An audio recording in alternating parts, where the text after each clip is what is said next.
मोहब्बत में मुतबादल नहीं होता।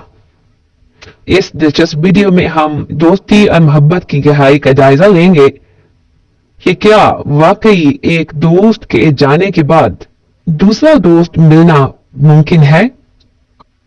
मोहब्बत की सच्चाई क्या है। क्या आपने कभी सोचा है कि मोहब्बत में वफादारी का क्या मतलब है।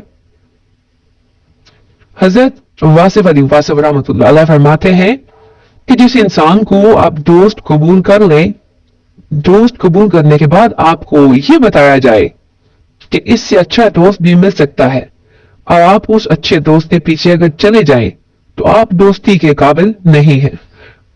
आप ये कहें कि मेरा दोस्त तो ये है, दोस्त के अलावा और अच्छा क्या होता है। एक आदमी को एक खातून से मोहब्बत हो गई और वो उसके ख्याल में पागल हो गया।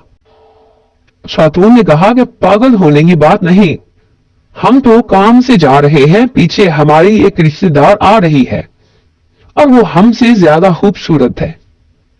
अब अगर वो दूसरी खातून के लिए ठहर गया तो वो झूठा था।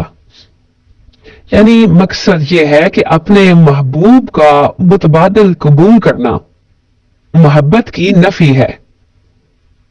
मोहब्बत में मुतबादिल नहीं होता और अगर मोहब्बत ना हो तो मेरा ख्याल है कि फैज ही नहीं होता।